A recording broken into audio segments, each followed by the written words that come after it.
welcome to SoulWhat, a Soultopia podcast with our producer, Matt Stoker. I am your co-host, Michelle Welch. And I'm Roger Welch. So what's up today, Michelle? Well, we have an exciting guest back with us, one of our most popular guests that we have had on our show. It's Erika Robinson, and I want to read just a little short bio and then let her tell you a little bit more about herself.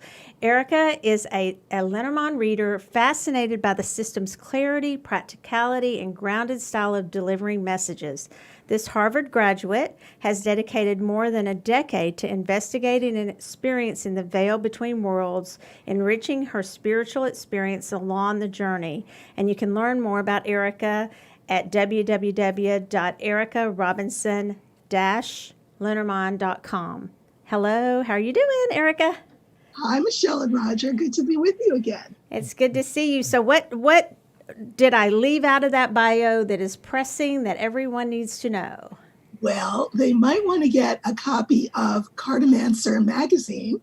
I have an article in the fall issue and an article coming out in the December issue as well. Congratulations. Awesome. Both of them, Lenormand related, but also timely in terms of what's going on in the world.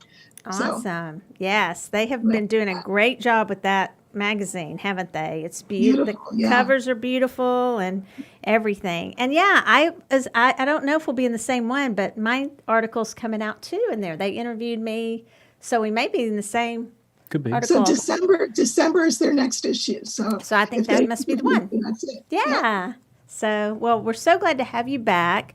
And like I said, this show with you was one of our most popular shows, and definitely most talked about shows because, and also whenever you read for the World Divination Association for the Lenormand Conference, you were extremely popular.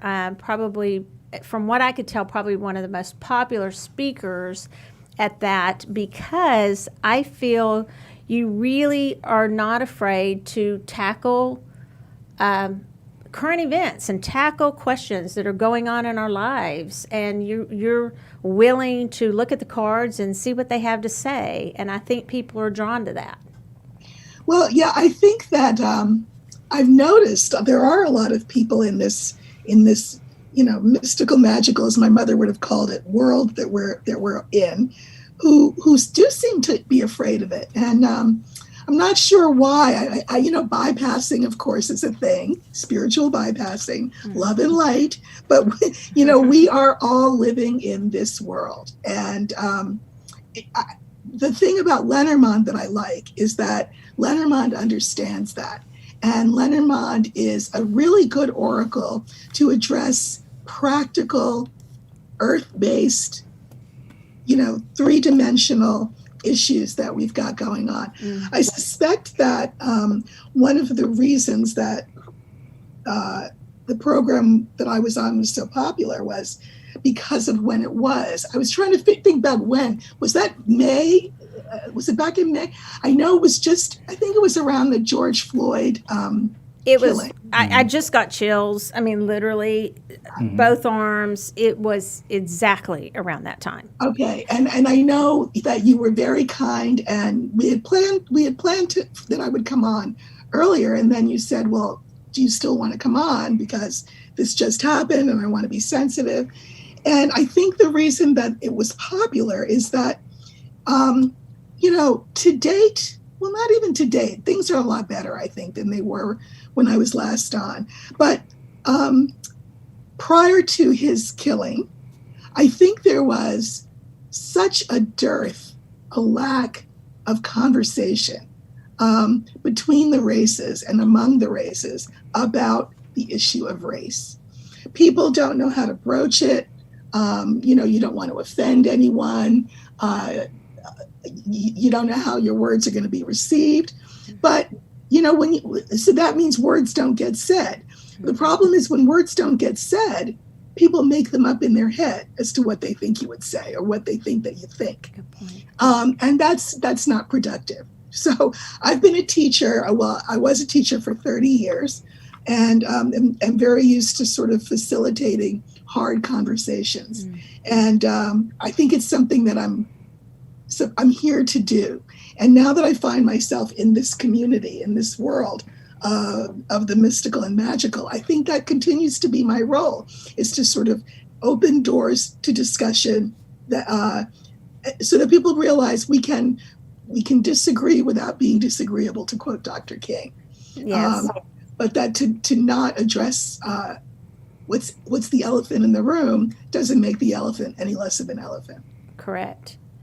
And I believe that's why. And you're so mature in your discussions, when whether it's on social media or on podcast or in person, or messaging someone. You're very mature in the discussion of when you agree with somebody or you don't agree with somebody. I think that's why you're so approachable, and why you make such a good teacher, why you are a perfect person to help bring some of these discussions together. Maybe there need to be more of them, some forums. Need to be more. I on my website, which you mentioned, I appreciate that. I do a weekly blog. You may have seen it. Mm-hmm. And in that blog, I use 3 oracles together. I use Lenormand, I use tarot, and I use an African oracle called the Adinkra, which is also cards. Didn't start out as cards, but the symbols have been put on cards. And I do a message every week for the collective. Mm-hmm. And so that obviously also will deal with current events and where we're going and where the sort of collective zeitgeist is. And I try to be really direct there as well and give people hope, but not blow smoke. I think honesty and clarity are qualities that we need to exercise the use of more, I guess I'd say. Yeah. Where do you think, you mentioned that you think we've made some progress in dialogue since the last time you were on, but it's been a short period of time. So where do you feel, based on your opinion and based on all the readings you've been doing with the cards and posting daily, where do you feel we are with the relationships now between? Do you think there's more understanding, there's more education, or where do you feel we are now? When I was last on, I think I recall saying that I was really I was going to take a wait and see approach, because it seemed like that we're all home and we're all in some degree of quarantine and lockdown and are about to be even more, but it meant that many more of us saw in real time over and over and over and over again that particular killing. And it couldn't help but sort of seep into the marrow of your bones. Mm. And so everyone started to talk about it. And what I was concerned about at the time was that it would be a flash in the pan, mm-hmm. that people would be over it or sort of desensitized to it, mm-hmm. or just not want to address it. And I think some interesting things have happened in the ensuing months. Some good and some not good. I'll take the good part first, I think. I do think there's a lot more conversation. I do think there's a lot more honest conversation. I do think that it is a very hard thing for white people to wake up and to come to this awareness, because everything in the culture has been geared towards white people staying asleep. That's how the system operates, right? If you stay asleep, then you don't notice when certain things go on. Certain things that are really egregious that people of color have been saying for 400 years. This stuff is egregious, but it hasn't really sort of sunken in. I think things are sinking in. I think it creates a problem because once you know a thing, can you unknow it? Once you really wake up, is it possible to go back to sleep? And if you don't go back to sleep, how do you function as a white person in your regular life? Because everybody's not awake, right? There are a lot of people who are still asleep. Right. How do you deal with those kinds of situations and conversations that come up and could be really awkward? And And when it's very tempting to say, you know what, I'm not even going to bother. I'm not even going to address it. Because again, because you're awake, that to not address it is to be complicit. Gotcha. Yeah. And that's a hard thing. Now that's on one side. Another thing that I notice, and I'm a little nervous, is we are on the one hand, there's all this conversation. On another hand, there's a lot of polarization that was maybe always there, but has now really come to the fore. I think whoever wins the election, I think there'll be blood in the streets, violence in the streets. And I lay that at the feet of the current president. I have done some readings, and I can do one now in terms of outcome. Right. And I've done a lot of readings on the trajectory of the outcome in my weekly blog. I do want to interject one thing. I do agree with you about the conversation. I do agree with you. Like, once a bell has been rung, can you unring that bell? I mean, you know it's started, and so. But it's interesting. Even the terminology of things. I don't know how many years ago when somebody said Black Lives Matter, which I'm all over now, and it's all, if you follow me on Facebook, you see, my friends know. But I don't know how many years ago I might have not understood. I would have been like, well, no, all lives matter. I might have not really understood it. I understand it now. Also, white privilege. I wouldn't have totally understood that. I understand it now, but that's because I listen and I want to learn. And so I might have gone, well, wait, there's other people that don't have privilege. But because I've listened to my friends who want, like you, who want to teach, I think those of us who want to grow and learn and understand will. And the people who just don't want to and don't want to be awakened and don't want to improve won't, So, but I know that through this time, there have been a lot of people, and I do admit that it was years ago, and what didn't make me, I don't know what it made me. It made me not fully understand what those words meant together. Okay, even I'll go a step further. Even when we talk about, what is it with the police? Help me, Erika. Blue Lives Matter? Defunding the police. Defunding, my daughter had to explain that to me, and we won't get off on that because I don't really want to go totally off topic. But I didn't totally understand what that meant, that phrase, until she explained to me, and actually a police officer's sister actually explained to me what that actually meant. And it's because I just didn't understand what these these words or movements meant, because I hadn't taken the time to really find out. And that I have found that to be a lot true with a lot of people. I'll post Black Lives Matter, and then they argue with me. Think about the term Black Lives Matter. Just think about the term. Black Lives Matter. What could possibly be controversial about that, unless it's being layered with meaning? Nobody goes a step further and says that means somebody else's life doesn't matter. Exactly. Just saying Black ones exactly. do. Why do we say that? Because people don't seem to understand that they do, because people's necks are being sat upon. Exactly. Exactly. So it's I also think, though, that it does tend to be people of color who do the educating. And I know from being a teacher that one of the best ways to learn something is to teach it to someone else. So in other words, take, math, which I did not teach, God knows, I taught English, but take math. I know that I have two daughters and I raised them, they're a generation apart from each other. But when the first one was taking algebra, she needed help. And I thought, oh my God, I don't know algebra. But what I did was I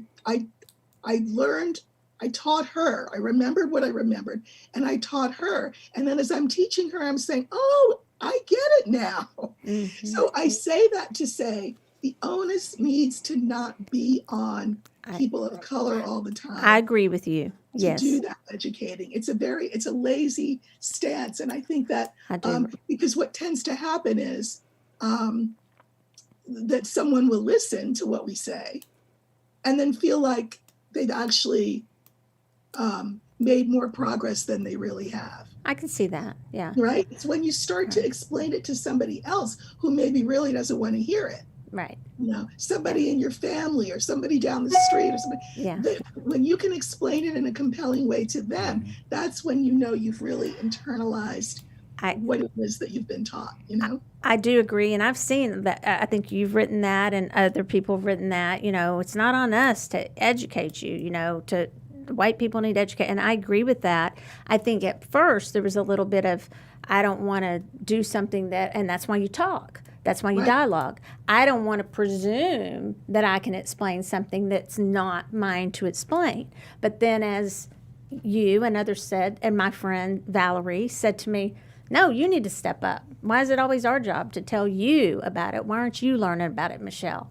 And so I think I received that. And that's another thing that we are learning. So, and that's a hard thing to hear and a hard thing to learn. The fact that racism is actually ultimately a white problem, a white illness. It affects everybody, but the sickness, the illness does not lie with people of color. No. It lies with white people. And that's a hard thing to have to integrate.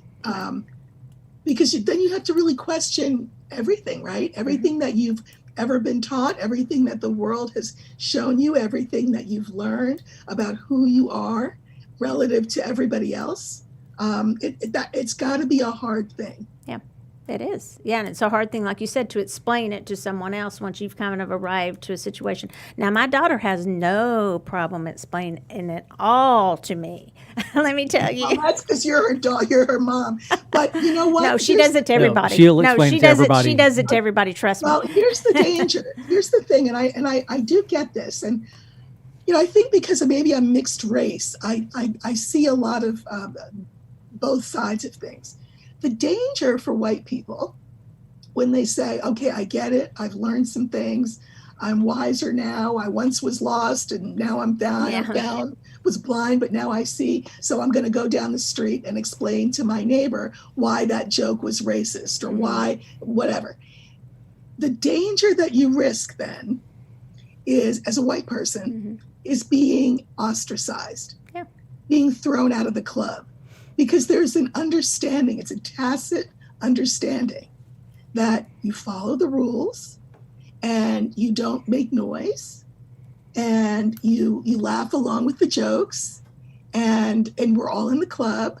But when you break the club rules, which you have to do if you're really going to do this work, then there's an existential risk that you take, right? Because the risk is, well, now I've been sort of ejected from this club that I've been in all my life. Who are my now? What's my club? Who are my, and in fact, what I think has to happen is that people have to come to an understanding that they've in fact opened up their world, that the club is now everyone.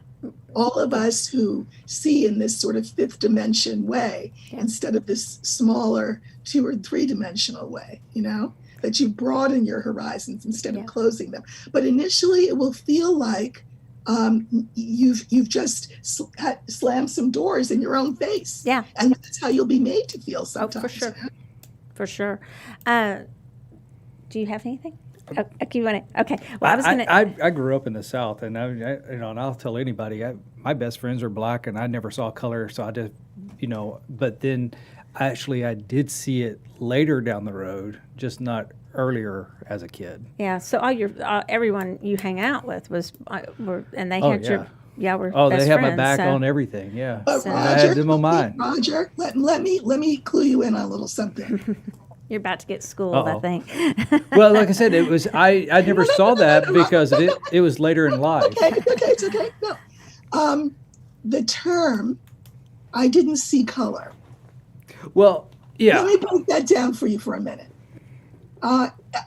That's a common thing that people say. Yeah. And of course, they mean well when they say it, right? They mean that you're just a person to me. Your color doesn't inhibit me from seeing your personhood and being your friend, etc. But the way that we receive it is, you know, you may be a certain color, but I'm gonna I'm gonna not let that bother me. I'm gonna see past it. The thing is, you can't see past it because it's a lot of how that person experiences the world. Yeah. So as a white person, you want to see color. You want to see color. You do see color, and it doesn't mean that it's a bad thing. It means that you're acknowledging the totality of who a person is. Now, you're right. Kids, you bond over things like ball games and you know whatever. You know, they don't necessarily talk about color. But I'm going to give you an example about that. When my daughter was 4 years old, 4 years old. She was crazy about two things. One was swimming, and one was yellow school buses. So I tried to find a preschool that she could go to, where she could swim a couple of times a week and go on a yellow school bus. So I found this place, and she was thrilled. Well, one day she gets off the bus. She's 4 years old, gets off the bus and crying. And I said, "What's the matter?" And she said, "Matthew said I couldn't play with his Beanie Baby." Remember Beanie Babies? Yes. All right. And I said, "Well, I said, Kiana, you know, you have your own Beanie Babies, and that was his. And let's go inside, and I'll play Beanie Babies with you." She goes, "No, Mommy, you don't understand.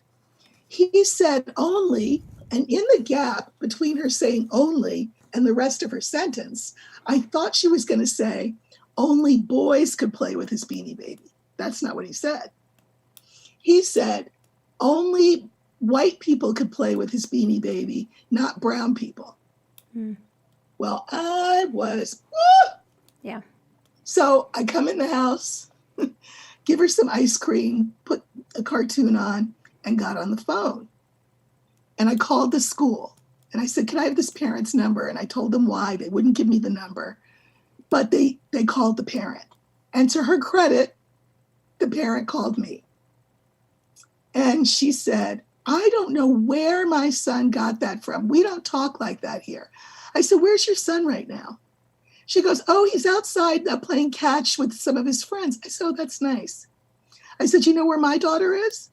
She's sitting in the living room, pretending to eat ice cream. I see it melting. She's not eating it. And she's pretending to watch a cartoon, but she's crying. So I don't know how much of this cartoon she's seeing." And guess what I get to do after I have this conversation with you? I have to sit a 4-year-old baby on my lap and explain to her in words that I'm going to have to make her understand the nature of racism and how she got the short end of the stick. 4 years old. Yeah. So for us, for people of color, we are aware of race from 4 years old, if not before. And it's part of this sort of big sleep, this deep amnesia, right? That allows white people to see themselves as the default position, which is why you'd say something like, "I don't see color." But we see color. It doesn't mean that it's a bad thing to see it. It means that we understand the totality of how the world works. We understand how you see us, you in the larger sense. We become bilingual very quickly. We become bicultural very quickly. And it's essentially because it's self-preservational. That's why. So I just, maybe if we can erase that idea of "I don't see color" from our vocabulary, that would be. How do you feel about that? Oh, I agree. I mean, but as a 6-year-old, it's kind of a tough one to know because you never see, the true racism until you're older anyway. You don't think, yeah. As I a white kid. understand I understand the impetus behind that statement, but I also understand now why that statement. But the statement came about as a means to say, that's not something that holds me back from being friends with certain people. I mean, that's why it came about. But I understand now why it another thing that we've learned is why that is a harmful phrase. I'm still friends with them. Yeah, but but you see color now. Yeah, now I understand it a little different. It's a little different understanding of what they deal with. You know, our conversations are a little different, but yeah. But Well, you were when so- you're Let me ask you 6, a question, Roger. Have you ever talked about race with them? yeah, all the time. Yeah. He has, yeah. Yeah, because like, you know, and even because I play in sports with them and everything, we hung out after. So you have sports, you know, at school. Right. We didn't even, it's usually then we go to, I play basketball. So then we either end up at, you know, there was courts on their side of town, or, you know, they had on their side of town and on our side of town, back and forth. We always play back, That's even bad. Their side No, of town. no. I lived on one side, and Yeah. and my friends lived on the other side. Yeah, so we always went either one side or the other side, and we'd play, and then never thought about it. Not like that. I know. No, it was like it's a small town. When I say small town, it's like 3,000 people. However, Don't ever go visit. It's really boring. it's boring. It's so boring. It's so boring. But Yeah. I will say that, and this sounds bad, but it's not. It's actually kind of the town that's, you know how you always, in the small towns, you have the rival towns? Right. The rival town kids were scared of the black kids. And one of the guys was actually, he was mad at me because his girlfriend liked me, not him. And he was going to beat me up until one of my friends jumped in to help me out, and they were gone. Yeah, they always had your back. They were good friends. And when I say we always had each other's back, we really did always have each other's back, regardless of what was going on and happening. That's one of the That's first good. things. One of the Yeah. first things he told me when we met was all of his, his friend I, group. yeah, Yeah. So off the subject. and we way did off the talk subject, about it. but- We had lots of conversations about it. Yeah. When I found Roger is also very, not that these are the same, but there are some similar issues. He's always been very open to the LGBTQ plus community too. And he's just, I don't know how you got that being from Mississippi and I don't Tennessee. I'm not really sure, but he's I'm really just not. very open. I to- don't judge everybody. Yeah. I like to see people for who they actually are, and I like to think, regardless of race. But that's what she was saying everything. earlier. You don't have to say regardless of race. No. Yeah. I'm just saying though, they're really good people, regardless of whatever. I mean, there's really horrible people too, white people. I mean, look Yeah. at the world. I mean, Yeah. there's horrible white people. A lot of them, right? Yeah. All right. So I have a question as far as, let's get to it before Roger and I stick our foot in our mouth more. No. But no, we're being real. That's right. So what is your suggestion? Because I know you do. I know you have strong opinions. I have strong opinions. We are women with strong opinions, right? Right. But we tend to get along real well, and we talk about them. But what is your suggestion for short, and then we're going to do some readings, for keeping readings neutral, for taking yourself out of a reading, because this could help other people, not just for the election, which we're going to do in a second, if you will, but to take yourself out of the reading, and so you can just read the cards. So I don't know if I told you this story, but when I first became really proficient, I started to read at a local shop. And I had been recommended by a friend. They didn't want to audition me or anything. They said, no, we heard you were really good, so come in. So, all right, it's the first day. I set all my things up, light my candle and everything. And I said to myself, Erika, what happens if somebody off the street walks in and asks you a question, and you lay the cards and you look at them, and you have to say to the client, I don't know, beats the hell out of me. What do you see? And I started laughing, and I realized that would never happen to me. And the reason is, and this will answer your question, when I'm reading cards, it's kind of like when I'm writing, whether it's my blog post, whether it's an article, something like that. I feel as though there's channeling going on. Mm-hmm. That I'm just the messenger when I'm doing a reading. Right. So it's one of the reasons why I can read for myself. I get myself out of the way, and I let the energy take over. Yeah. And then my role in all of that, aside from the physical manipulation of the cards, because Spirit's not going to do that, my other role is to find the kinds of words that craft what I see into a narrative that is understandable to my querent. Mm.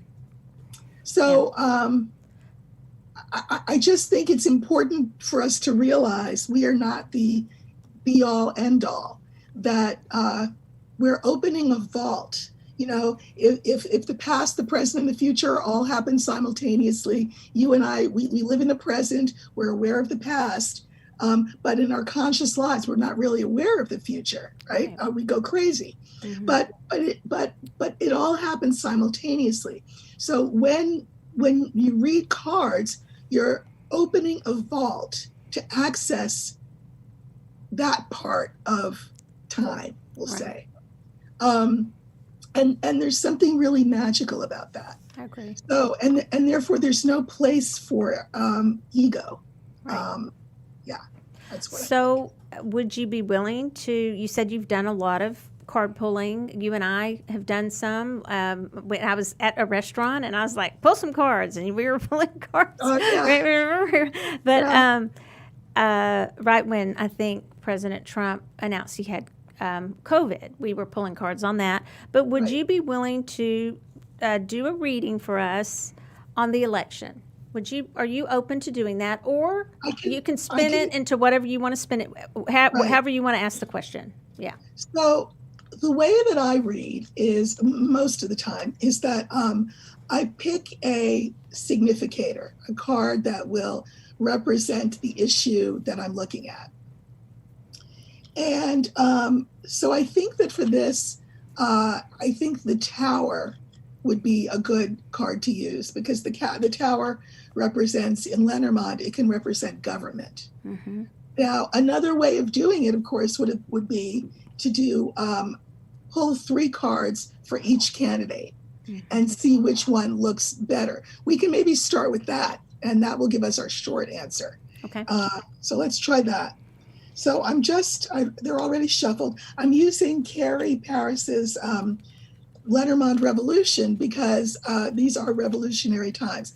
So the first 3 cards that I've pulled are for our current president, Donald Trump. And then underneath, I'm pulling 3 cards for Joe Biden. All right.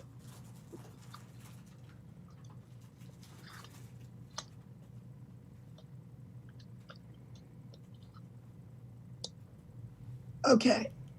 So what's interesting is that Carrie has an extra card in this deck, which is numbered 0. And it is the Revolution. Ah. And I thought for a second about taking it out and drawing a different card, but then I thought, no, there's a reason why that popped up. So I'm going to leave that there. So for Donald Trump, we have the Revolution, we have Fish, and we have Man. Okay? Okay. And then for Joe Biden, we have the Stork, the Mountain, and the Tree. Okay. Okay. Here's what I think. I think that people are voting in droves. Millions and millions of people, more than last year, have voted early compared to 2016 at this time. So there is a revolution just by virtue of numbers of people voting. Right. Now, we have this card Fish here. Fish is 2 things. Fish is money, and Fish is also emotion. I think that there are revelations that are coming out daily about Trump's money. including one that came on just as we were going on air about a Chinese bank account that he's got that nobody realized that he had. So that's interesting. But it's also, remember, it's emotion. And then we have the man there. So he faces a revolution. Now, remember what a revolution is something that is against whatever's going on right now. Like right now, we're just living our lives, doing whatever. Things are messed up, but it's not a revolution. But come November 3rd, this man faces a revolution. And it will affect him financially, among other things. But let's look at these other three cards. We've got the stork, the mountain, and the tree. Now, the stork to me is the most interesting card of all of the cards, because the stork symbolizes positive change for this man. And we're talking about Biden. However, it's followed by the mountain and the tree. To me, that says that unlike elections of the past, well, except for 2000, if you remember that one, this is going to be another 2000 situation, in the sense that we're not going to know right away who the president is, because the mountain, is a block. The tree is a slow card. So a mountain and a tree, they're both slow. However, we do have the stork. So I think in the end, Biden will be the winner. Yeah. And again, if you look at the top cards, revolution, fish, and man, the revolution has to be against whatever the status quo is in the moment. Right? The status quo in the moment is the fact that Donald Trump is the president of the United States. Right. So that will change. We're being told that the change will happen to benefit the other man, Biden. And we know that because of the stork. It's just that it seems like it will take us a while to get to that point. I don't know how long, but a while. Now, how would you do the reading with the Tower card? Okay, so let's try that. So I'm putting all the cards back in the stack, and now what I'm going to do is cut them into three, cut the deck into three, and then I'm flipping one by one until I get to the Tower. Unfortunately, this is not, it popped right up. This is not a tarot deck with 78 cards. We've only got the number that we've got. So the Tower is going to go in the middle. And then I'm putting the two cards that immediately came before the Tower to the left, and the two cards that would have come right after the Tower to the right. Okay. So now that gives me a line of 5. And I'm going to pull 3 clarifying cards for each of those 5 cards. Okay. So it's going to take me a second. And remember, for those, while she's pulling that, remember for those listening that are tarot people, that the Tower card is different in Lenormand than it is in tarot. Yes, and usually it'll look very different. So a Tower card in tarot usually is on fire. There's smoke. People may be falling out of it, and it means huge transformation. The Tower in Lenormand can be loneliness. It can be government or any kind of a business or institution. It can also, in the best light, refer to autonomy. And I like that a lot for the Tower. But here, I have already sort of intended that the Tower refers to government. And so this will just see what's going to happen with the government. Okay. All right. So the first thing I do is look at that line of 5 that I drew. And that's at the top. And so we have stars, bouquet, Tower, anchor, and mice. Okay. Stars are about the future, right? The bouquet is about a gift that will come to us. So a gift is coming to us in the future. Now, we have the anchor and we have mice. This is very interesting. An anchor is a card. Think about it. An anchor can either pull you down and weigh you down, or it can keep you safely in berth, right? If you're a ship, let's say. Right. But this anchor is followed by the mice, which makes me feel, again, along with the theme of revolution, that this anchor, the status quo, the way things are, which is the anchor, that's what's holding things solid, will be eroded by the mice, because the mice eat away at the card before. Okay, so things will change. But remember, we have stars and bouquet. I think for those of us who are looking for a change in government, that will be the gift, that there will be that change. Now I go all the way over to the left and I start reading vertically, because I'm looking at each of those cards in the original 5. One by one, I'm looking at the clarifiers for them. So for the stars, the clarifier is the man, the coffin, and the stork. Okay. So again, the stars are the future. Stars is also internet. And the man, I feel like, is the current president. This tends to be, if we're looking at this linearly, just think about first this is going to happen, then this is going to happen, then this, then this. All of it is future oriented, right? Because we already know what's going on now. We want the whole spread to be future oriented.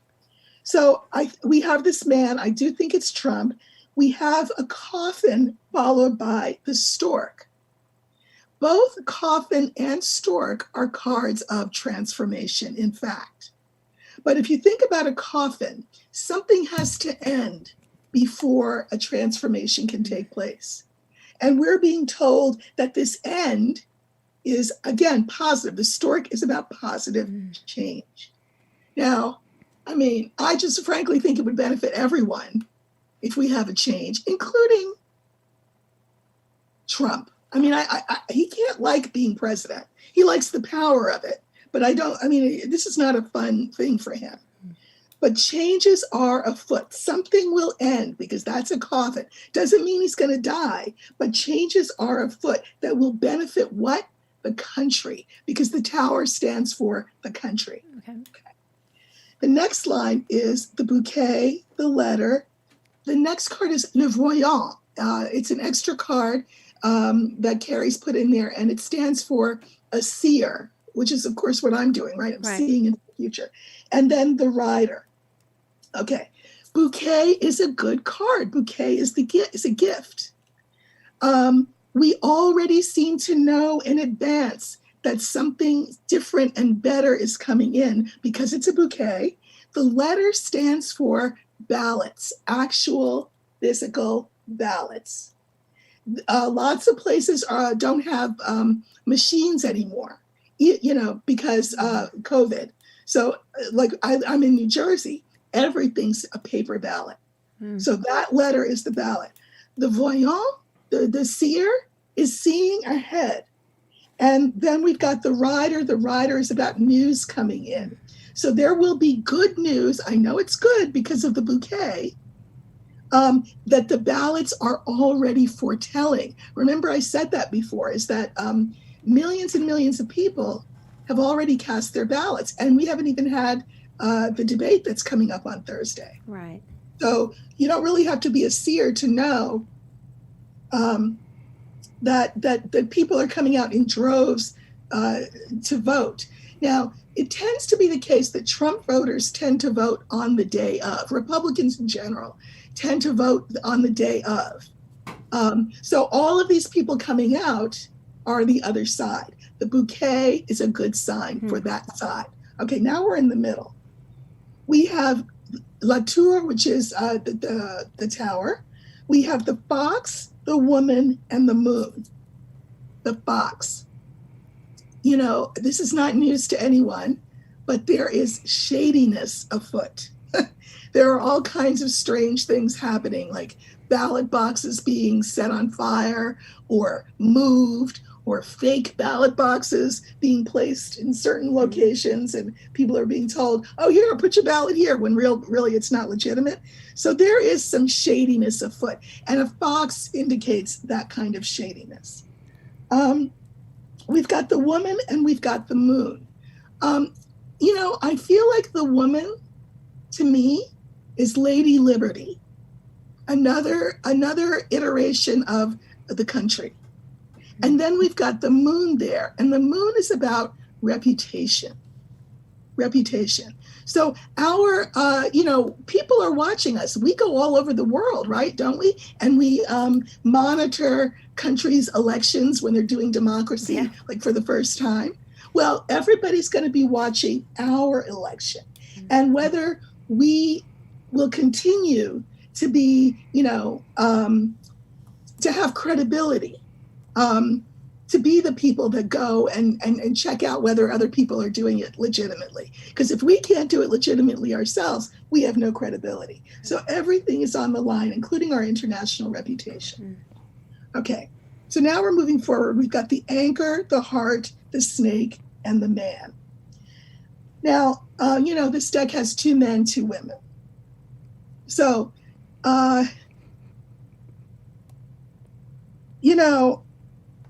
I think this is going to be hard on Trump's health.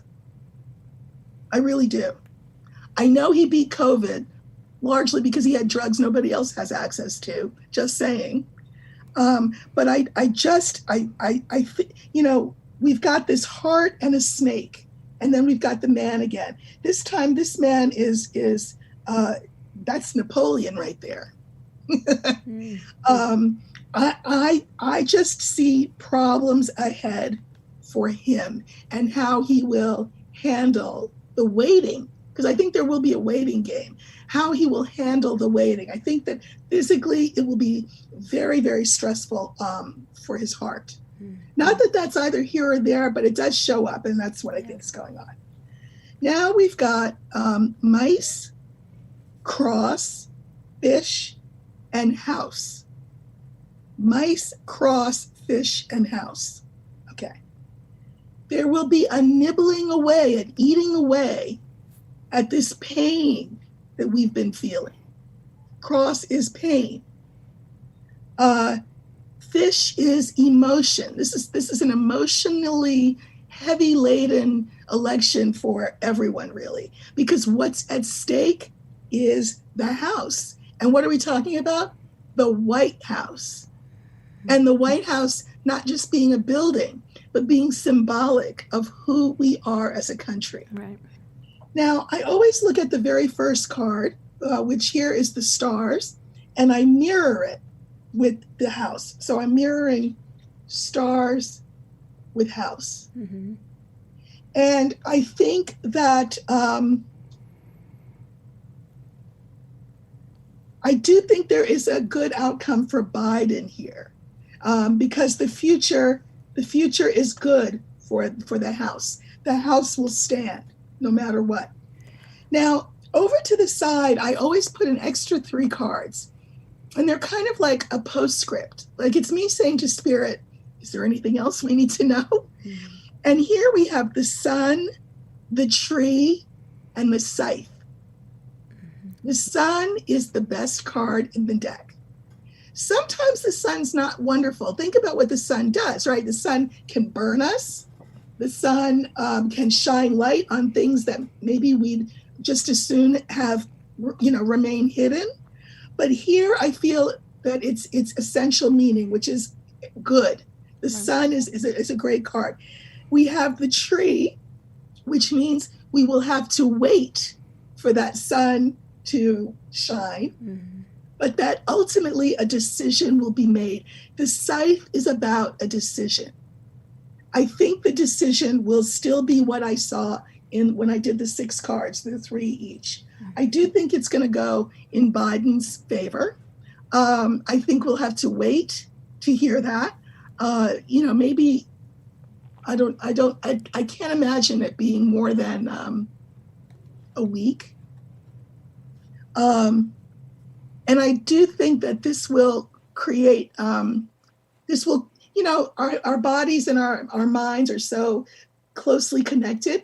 I think that physically this will create huge physical stress, emotional stress leading to physical stress on Trump. Right. Questions? Do you have any questions? I don't know. Yes. That's amazing. Yeah, that's great. Oh, we'll know if it's amazing by the second week in November, right? Yeah. Right. Because I still, and I'm just asking this because I still, it's your channel though, is the answer to the question. Yeah, I mean, because yes. Right. I know that you're saying, well, Erika, is this the outcome you want? Yeah, it's the outcome I want, but that's not relevant. Right. That's not relevant. I'm just looking at the cards, like just looking at that first line, coffin, something ends. Yeah. And then we have the stork, because that will inform me, well, is this ending bad for the country or good for the country? Right. And it's good for the country. Something has to end, though. And I think it really said it when you pulled the revolution card in Yes. Carrie's deck. Because, like you said, for there to be revolution, that has to be you're revolting against whatever's in place. Exactly. Right.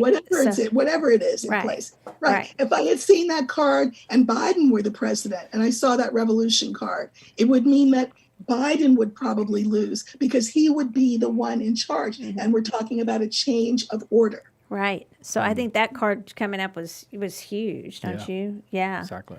What's always interesting is when you do different spreads and you come to the same conclusion and you can show the cards, to prove why you're getting that conclusion. Yeah. Well, so remember that in the first spread, I told you that there was going to be a delay, right? Because we saw the tree and the anchor, and those were kind of slow cards. Here we have the tree again. We have the sun and then the tree. So things are going to be brighter, but it's going to take some time before the decision is made. I feel that too, don't you? Yeah, I feel that. Well, thank you so much. I know we're a little bit over, so I don't know that we will have time to do our three cards this week. We're over. I think they're probably got plenty from. I appreciate you being willing to put it out there that's a reading and putting it on the line, and that's the way you read it. Remember too that cards are a snapshot in time, right?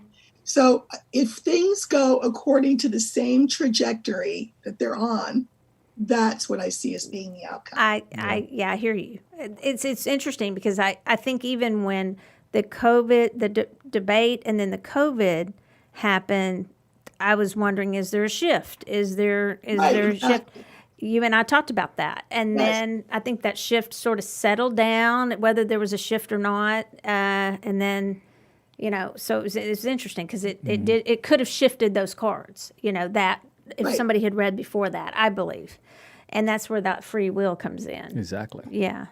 So thank you so much for coming back on. Thank you for having me back. It's been my pleasure. And teaching Roger.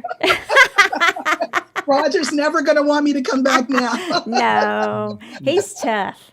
Yeah, right? Of course. Yeah. I'm coming to hang out with you. Oh, okay, good. Yeah. You'll never get rid of him now. So I saw and speaking of, I saw the adorable pictures of your daughter. Just being personal here, but yeah, you had posted some, I think, from when she was little. Yes. Yes, and I do that too with Tanner, and I was like thinking, we've got that so in common. I know a lot of people have that, but I do the same thing. The baby, and then still my baby. Yes. Still my baby. That's right. Still my baby. And we didn't hand out a prize. Next week, we're going to hand out a prize. And I did open some cards. I just wanted to tell you guys, I've got we carry Carrie Pierce's cards here that Erika was using, but we also have started carrying here Jamie Sawyer's Lenormand cards. Mm-hmm. Oh, those are beautiful. Those are lovely cards. Yeah, so and I thought it was interesting because when on the Trump line, I just have to say something funny because I know this has nothing to do with the reading, but her child card is a big old sippy cup. That's That's right. Look at this, Matt. And I was doing a line for Biden and a line for Trump. With Trump, then Biden, and on the Trump line, I got a big old sippy cup. Yeah. Like that big baby balloon that we've all seen. I just had to say it. I know everybody will be mad at me now, but whatever. I don't care. All right. They get mad anyway, right? It just happens. All right. Well, no, thank you so much for coming on. And Matt, thank you as always. That's going to be it for this week. You can listen to SoulWhat on Spotify, the iHeart Radio app, Google Podcasts, iTunes, and of course by watching live on YouTube at Michelle Soultopia and on both of our Facebook pages. Thank you guys for listening, where we discuss things of the soul and you get to decide and discern what is important to your soul. Thanks for joining us. Good night, guys. Thanks, Erika.